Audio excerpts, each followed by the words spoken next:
सांसद खेल स्पर्धा का सेकंड चरण है, क्या उद्देश्य है, क्या शुरुआत की गई? देखिए, जो हमारे यशस्वी प्रधानमंत्री जी हैं, उनका जो सपना है फिट इंडिया, उसका ये दूसरा चरण आज यहाँ पे हो रहा है, जिसमें आज तरबगंज और बेलसर ब्लॉक का बच्चों का यहाँ पे खेल है। पहला चरण नंदिनी में हुआ, जहाँ पे ये नवाबगंज और वजीरगंज, और बड़ी अच्छी संख्या में भागीदारी बच्चों ने यहाँ पे की है। और रजिस्ट्रेशन जो लोकसभा में मेरा हुआ है, अभी तक 70,000 पार। 200 मीटर और ये जो संकल्प है प्रधानमंत्री जी का, मेरा परिवार और मेरी लोकसभा उसके लिए संकल्पित है। जिस तरह से युवा भटके हुए हैं आजकल नशे में लेके, और भी किस तरह से लोग गलत एक्टिविटी में चल रहे हैं, क्या संदेश पहली बार कोई प्रधानमंत्री हुआ इस देश में जो युवाओं के लिए सोच रहा है, किसानों के लिए सोच रहा है। अभी आप देख लीजिए, जीएसटी का सारा प्रोग्राम चल रहा है, युवाओं के लिए सोच रहा है, किसानों के लिए सोच रहा है और विकसित भारत के लिए सोच रहा है। और जब युवा फिट रहेगा, देखिए खेल हमको मानसिक के साथ साथ शारीरिक भी हमको मजबूत करता है, और 65% आबादी युवा है, और जब हम इनको ही मजबूत करेंगे तो हमारा देश भी आगे जाएगा। और प्रधानमंत्री जी वो कर रहे हैं और हम लोग उसमें अपने अपनी भागीदारी निभा रहे हैं। सांसद जी, बहुत से ऐसे गांव हैं जहां मैदान नहीं बच्चों को खेलने के लिए, ऐसे में क्या आपकी पहल रहेगी, क्या कुछ रहेगा कि ताकि उन लोगों को? देखिए, मुझे मौका मिला, मैं 7-8 दिन के अंदर मैं यहाँ से सांसद चुन के गया, और सबसे पहली बात मैंने खेल मैदान की रखी। मैं खिलाड़ी हूँ, मेरे पिता खिलाड़ी, हम सब स्पोर्ट्स से हमेशा जुड़े रहे।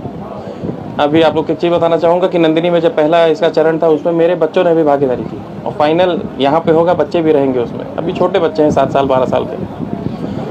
तो हम लोग का पहली प्राथमिकता खेल मैदान है, और सरकार भी प्रयास कर रही है, हम भी प्रयास कर रहे हैं। एक बढ़िया स्तर का खेल स्टेडियम यहाँ पे लोकसभा में आएगा। सर, जिस तरीके से बिहार में 65 लाख वोट हटाए गए चुनाव आयोग के द्वारा, राहुल गांधी कह रहे हैं कि चुनाव आयोग निष्पक्ष काम नहीं कर रहा, क्या? नहीं, वो देखिए, वो 65 लाख वोट कोई बीजेपी ने हटाए नहीं, वो चुनाव आयोग ने हटाए हैं। अब उसमें कोई क्या बोलता है, ये उनकी मानसिकता है, उनकी यही राजनीति है, अब इस पर कुछ कहा नहीं जा सकता। जिस तरीके बाबा बागेश्वर लगातार बोलते रहते हैं बेबाक, उन्होंने इस बार कहा है कि हिंदू राष्ट्र बनना ही चाहिए। हाँ, हम सब भी तैयार हैं हम सब भी। सांसद जी, पहले चरण में आपने कहा था, जब बाइट ली गई थी खेल कूद के माध्यम से, कि खेलों को कूदोगे तो होगे नवाब। आपके पिताजी ने भी कल कहा है कि पढ़ने लिखने से नहीं, खेलने कूदने से। और अरे नहीं भाई, दोनों चीज की अपनी जगह पे जरूरत है। पढ़ाई की जरूरत भी है और खेल की भी जरूरत है। खेल हमको मानसिक और शारीरिक मजबूत करेगा। अगर हम मानसिक मजबूत नहीं होंगे, आज का समय देख लीजिए, बच्चे आपके घर में देख लीजिए, मोबाइल लेके जुटे रहते हैं। तो दोनों चीज की अपनी अपनी जगह पे जरूरत है, खेल के साथ पढ़ाई भी। जैसे ये दोनों चीज एक चीज है, इसके बिना वो नहीं रह सकता, इसके बिना ये नहीं रह सकता, दोनों चीज की जरूरत है। सांसद जी, अस्थायी नौकरियों को खत्म किया जा रहा है, जिस पर पूर्व सांसद ने सवाल उठाए हैं कि अस्थायी नौकरियां जिस तरीके से खत्म की जा रही हैं, ऐसे में पढ़ने लिखने से कोई फायदा नहीं है।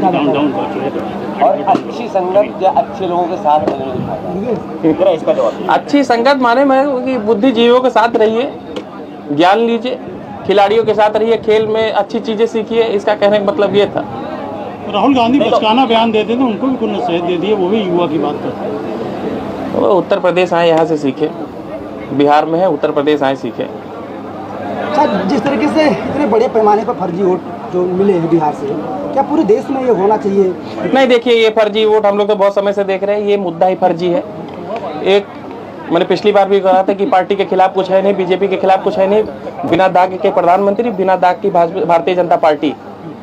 तो जब कोई मुद्दा ही नहीं थी, छोटी छोटी बातों पे बगला के सबको, चुनाव अब नजदीक है, यही करने की कोशिश कर रहे हैं। तो ऐसे में बसपा शक्ति प्रदर्शन करने जा रही है, क्या कहेंगे इस पर? लखनऊ में 9 तारीख को शक्ति प्रदर्शन। देखिए, बसपा का एक समय था, अब हमारे हिसाब से दिखती तो नहीं है। अब शक्ति प्रदर्शन करें भाई, हर किसी सब किसी को आज़ादी है, करें शक्ति प्रदर्शन।